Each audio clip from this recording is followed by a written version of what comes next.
Hello viewers, welcome to JSM. In previous class I have completed overlapping of atomic orbitals. In this class I am going to explain extent of overlapping. Extent of overlapping. So what is extent of overlapping? Here the amount of penetration of electron cloud into each other, the amount of penetration of electron cloud into each other. So that is what extent of overlapping. Say for example, higher is the extent of overlapping. Okay, the bond formed, it is very strong. That is formed bond is very strong. For example, in case of axial overlapping, here it is for example I am taking p orbital. Okay, so this is axial overlapping. So this is the nucleus of p orbital, and it is parallel overlapping, or that is sideways overlapping. Here also I am taking p orbital, and here it is okay, nucleus of p orbital. So now here it is the overlapping region. So here also it is a overlapping region. So now here higher is the extent of overlapping, so the bond formed is very strong. So now this is a distance between two nucleus of two orbitals. Here it is this is the distance between two nucleus of two orbitals. So now here higher is the extent. For example, if it is the penetration of electron cloud into each other will be more, it will be like this. Say for example, here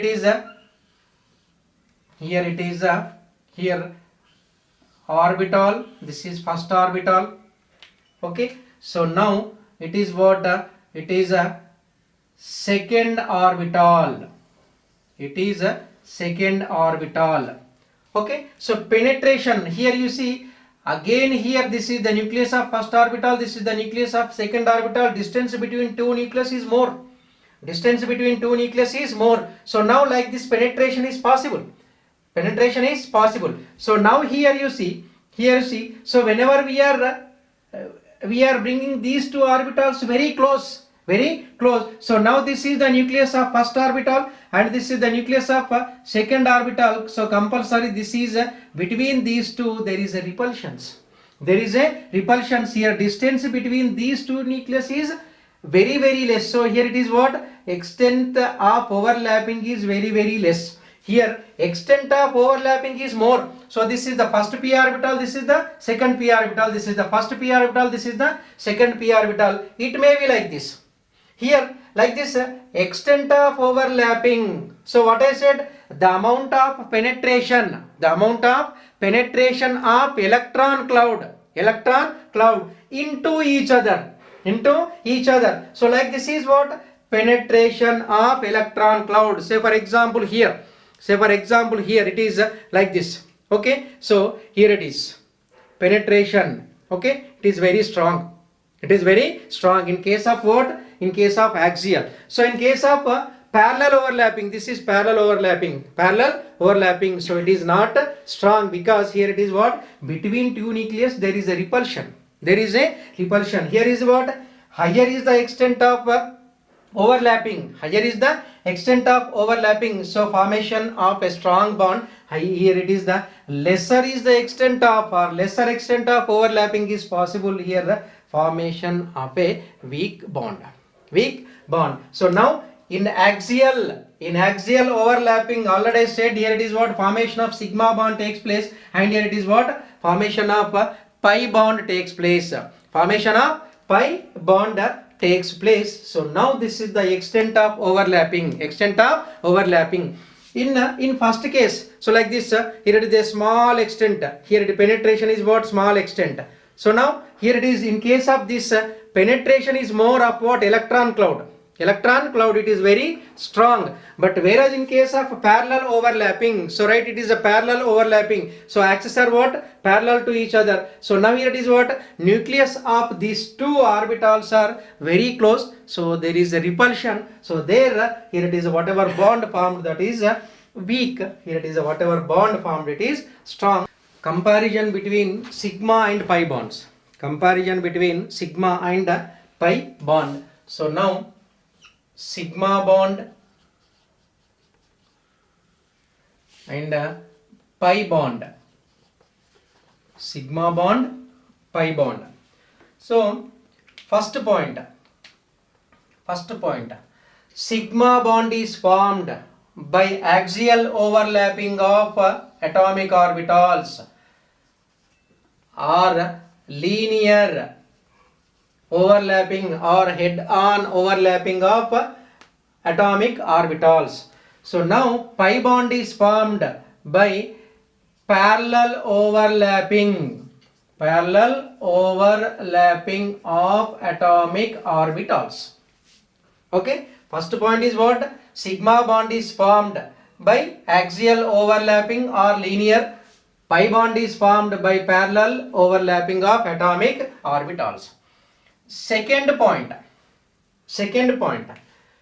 In the formation of sigma bond, electron cloud density is exactly situated between two nucleus of overlapped orbitals.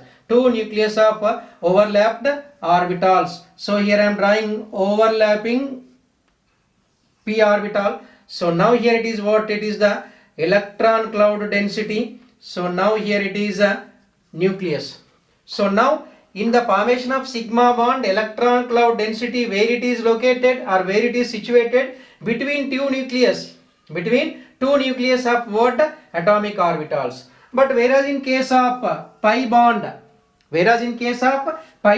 so now this is the electron cloud. Electron cloud is situated above and below the plane. So now here it is a repulsion occurs. But here attraction of what? This is nucleus. So now here it is attractions of okay, electrons and nucleus. So now third point is what? Sigma bonds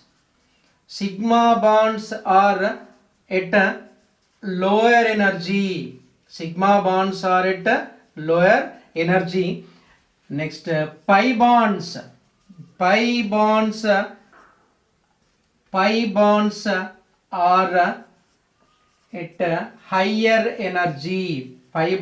at higher energy.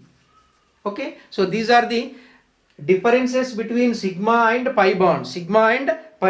So now between these two nucleus, here it is attraction, and between these two nucleus it is a repulsion occurs. So now here it is the energy is more. So now it is less stable, and here it is the energy is very less, it is more stable. So sigma bond is strong when compared to pi bond. So